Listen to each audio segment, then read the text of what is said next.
Assassin's Promise, Chapter 125, by Thomas Woodward. Together they rose, jeweled garments swaying slightly as they moved. The giant dome opened to admit the seething clouds and skylight. A brilliant halo was forming on the horizon, colors splashed across the sky like errant strokes of a master artisan. Each figure rose, naked to the elements, the walls of the dome disappearing into a crevice around the base of the platform. The raised platform fell away abruptly. Thousands of feet separated them from the earth below. Roiling cumulus clouds formed an impenetrable layer, blocking any hint of the ground far beneath. The 8 separate towers were connected by this one central point. The dais of all judgment was held here. Only the most powerful, the 8 high seats of the great houses, were allowed to touch the platform. Lines of gold raced away from the dais, leading in 8 separate directions, back towards the 8 seats of power within Kaibar. 16 palms stretched towards the heavens to signify the end of an age. They had been called by one of their own, for only they had the power to call a meeting of the great houses. Equal in power, they were far from equal in ambition. Tyndall, high seat of House Arvent, had called this meeting. His request had fallen on deaf ears. A consensus of 5 high seats was required to pass a motion.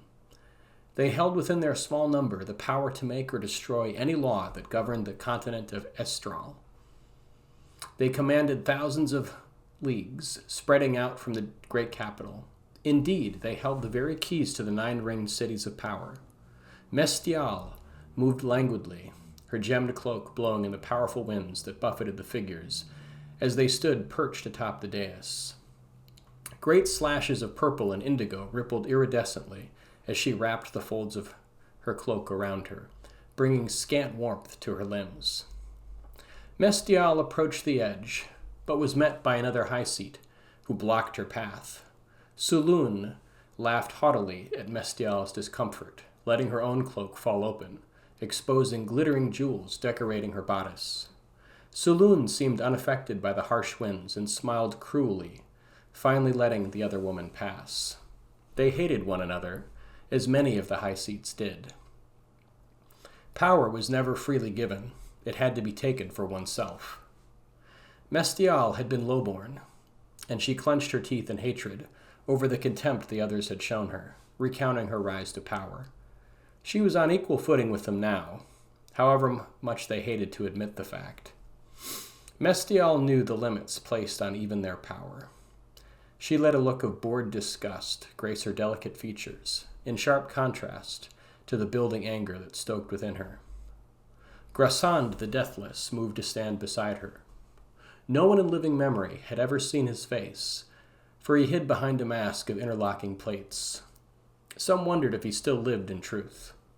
Like Mestial, Grassand's own rise had been uncommon. Horribly disfigured in a duel in his youth, he had survived and rose in the ranks, dealing out death with cold precision. Gloves covered his hands, a red-pommeled saber hanging at his waist. Flowing scrollwork decorated the crossguard and bell of the beautiful weapon. It was said the blood of his enemies had dyed the blade itself. Pelgad was dressed in sleek black, his raven hair fountained down from his temples in disarray. His scalp was clean-shaven, bright lines of color marking grooves in his skull. The effect was a strange skeletal appearance, odd even by their own eccentric standards. Pesci quickly followed, her mane of fire-red hair falling past her shoulders, gathered by garnet-encrusted clasps past her waist. Her dress left nothing to the imagination. She was aware of the effect she had on others, and often used it to her advantage. Her impish features pulled together in an uncharacteristic scowl as she stopped to regard Tyndall, the oldest of the 8. He stood unmoving, flowing azure robes whipping against his frail form. A crown of sapphires, melded in a gleaming bronze casing, ringed his brow. He looked from one face to another, but was met with unblinking stares. There was nothing for him here. Tyndall turned to regard Mibelog. The man wore a charcoal waistcoat of a fine cut. Heavy lace fell from his sleeves and throat, A hammered iron circlet held back fine blonde curls that were almost bone white. Deep-set eyes regarded Tyndall and swiveled to follow his gaze. Mibelog's eyes were pure jet. They lacked irises, an unusual birthmark. His parents had died long ago to unknown causes. His meteoric rise to power seemed almost a given, natural. He had manipulated with an art that bordered on beauty. In short, Tyndall saw the man as a rival. Of all the others, Mibelog was one of the few that truly concerned him. The powerfully built man was of middle years and paced restlessly. His cape was adorned with the hides of animals he had skinned personally, a small pleasure of his.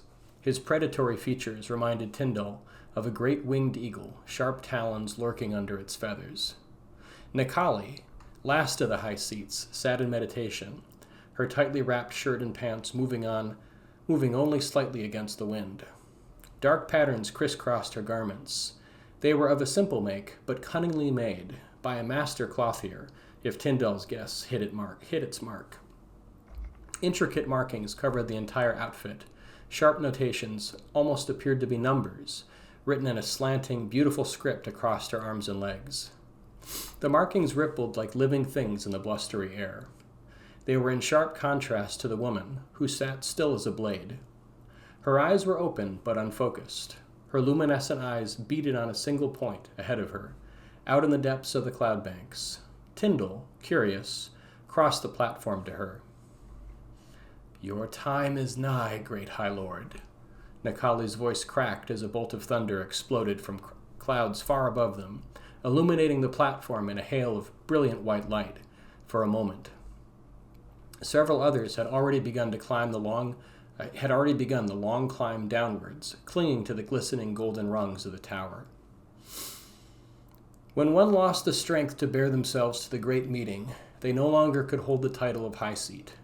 Some, too foolish or unwilling to see reason, had fallen from this very tower, their broken bodies littering the ground below. Such was the way of their rule. Only those strong enough of body and limb, whose courage held, could hold the title. "Your destiny calls you, for I have seen your dreams. I have seen your future."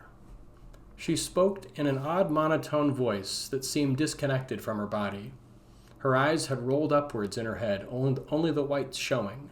Her slow smile seemed alien to him. "You have seen nothing. You claim to be a seer, but all you see are lies." Fear worked through Tyndall's heart. He had lived longer than many, but he was not so tired of his life to give way to her mad ramblings. She was a high seat in her own right. He would not forget that. "The end of a line!" Nikali laughed darkly, her sweet melodious voice echoing over the ringed platform again and again like a breaking wave. Her hair swirled about in the tempest that rose above them all. Looking away, Tyndall gripped the gold rungs beneath him with aged hands. They shook slightly. It was only a small tremor, but it had not been there a year ago. Looking down, he faced the terror that each trip brought. It was long and cut to his heart immediately, but the fear gave him new strength as it always had. With care, Tyndall lowered himself down the hand-carved metallic ladder, cut into the very stone of the tower. It disappeared into the clouds below. Would he fall this time?